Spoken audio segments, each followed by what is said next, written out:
ترامیم کو ہم جو ہے وہ اس پہ ہمارے تحفظات ہے، کامل نہیں سمجھتے، اس لیے کہ اس میں انہوں نے جو ری اسائنمنٹ جینڈر میڈیکل بورڈ کا جو عنوان رکھا ہے،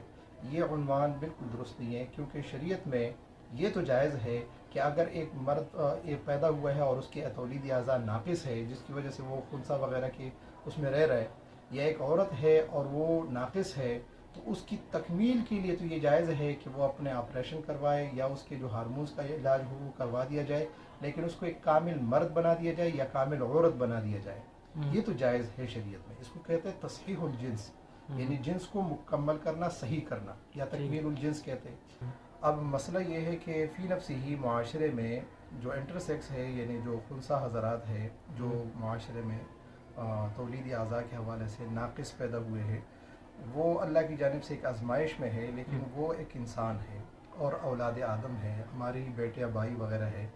تو ان کے جو حقوق ہے اس کے حوالے سے جہاں بھی آواز اٹھائی جائے گی، علماء کرام، مذہبی طبقات، اسلام اس کی بھرپور تائید کرے گا۔ دوسرا، انہوں نے جو میڈیکل بورڈ کے ممبرز اس میں متعین کیے ہیں، اس کا مطالبہ کیا ہے،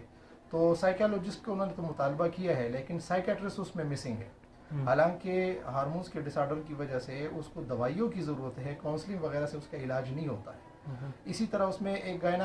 جو خاتون ڈاکٹر ہو، گائنالوجسٹ، وہ ضروری ہے، تاکہ وہ اگر ان کیس کوئی خاتون آتی ہے تو ان کے سطر کے اور شرعی احکام کے وہ اس میں تکمیل ہو سکے،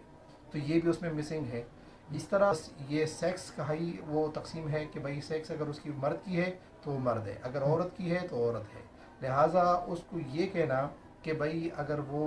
احساسات کیا رکھتا ہے یا ذہنی وجود اس کا کیا ہے، اس کی بنیاد پہ اگر وہ تقسیم کرنا چاہے، تو اوپر جو ترامیم میں ٹرانسجینڈر ری اسائنمنٹ کا کہا ہے،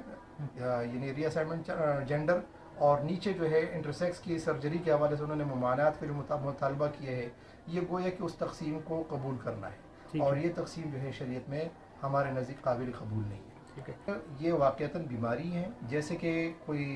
جس کے اعضاء پورے نہ ہو، مثال کے طور پر کان جس کے نہ ہو، ناک جس کی نہ ہو، کوئی اور مسائل ہو، یا دماغی طور پر کوئی مرض ہو، تو کوئی الگ جینڈر نہیں بن جاتا، کوئی الگ جنس وہ نہیں بن جاتا، وہی جنس ہوتا ہے لیکن محروم ہوتا ہے، بیماری ان کو لاحق ہوتی ہے۔ تو ہم یہ تو اس کو نفسیاتی مرض ہی سمجھتے ہیں، اور نفسیاتی مرض کے لیے علاج ہی ضروری ہے کہ اس کا علاج کرایا جائے، اور اس کے ساتھ ہمدردی ہونی چاہیے، اور اس کے ساتھ جو ہے وہ کوئی اس طرح برا سلوک بھی نہیں کرنا چاہیے، کیونکہ مریض جتنے بھی ہوتے ہیں، چاہے وہ نفسیاتی ہو یا جسمانی ہو، وہ ان کے ساتھ جو ہے ہمدردی والا رویہ یہی ہے کہ ان کا علاج کرا دیا جائے۔ فطرت کے ساتھ چھیڑخانی کرتا ہے تو فطرت کے جو قوانین ہے وہ اتنے سخت ہے اور بے رحم ہے کہ وہ پھر اس پہ لاگو ہوتے ہی ہے۔ آپ فطرت کے جو بھی قوانین ہے، آپ دنیا کے جو نظام کشش ثقل ہے یا کوئی اور نظام دیکھ لیں، ہواؤں کا نظام دیکھ لیں، اس میں آپ جو بھی اپنے ٹیکنالوجی کے ذریعے سے اس میں چھڑخانی کرتے ہیں تو اس کے نتائج پوری انسانیت بھگتتی ہے، تو وہ شخص انفرادی طور پہ بھی متاثر ہو جاتا ہے، اور اس کے علاوہ معاشرہ بھی اس سے متاثر ہوتا ہے۔ تو فطرت کے ساتھ چھڑخانی نہیں کرنی چاہیے، بلکہ فطرت کے ساتھ ہم آہنگی پیدا کر کے انسانی ترقی کے لیے، معاشرے کی ترقی کے لیے اقدامات کرنے چاہیے۔ کہ ایک آدمی ہے وہ اگر اپنے حق کے مطالبہ کر رہا ہے تو اس کو ہم بٹھائیں، سمجھائیں ہمدردی کے ساتھ۔ اسلام کا پیغام بھی ہمدردی کے ساتھ دعوت دینے کا ہے اور ان کو سمجھانے بجھانے کا ہے۔ انبیاء کرام کا یہ جو سلسلہ رہا ہے تبلیغ و تعلیم کا، کوئی نہایت ہمدردی کے ساتھ ان کو سمجھانے کا رہا ہے۔ ہم یہ ہو جاتے ہیں کہ سوشل میڈیا پر یا کسی اور مظہر پہ جب ہم آتے ہیں ایک پلیٹ فارم پہ، تو وہاں پر ہم یہ کرتے ہیں کہ اشتعال انگیز انداز میں چیز کو پیش کر دیتے ہیں، جس سے سامنے والے کے وہ جذبات مشتعل ہو جاتے ہیں اور وہ ضد میں آ جاتا ہے، چاہے یہ ابھی ٹرانسجینڈر کا مسئلہ ہو یا کوئی یعنی انٹرسیکس کے حقوق کا مسئلہ ہو، یا مذہبی طبقات کے ایک دوسرے کے ساتھ گفتگو کے مسائل آپ دیکھیں کہ دوسرے کو سمجھانے کے بجائے جب ہم اس کو کہتے ہیں کہ یہ گمراہ ہے، یہ کافر ہے، یہ فلانا ہے، تو سامنے والا پھر پیغام کو سنتا نہیں ہے، بلکہ وہ بھی ضد میں آ کر بھلے وہ ناحق ہو، وہ اپنی ضد اور انا کی وجہ سے پھر اس کا مقابلہ کرتا ہے۔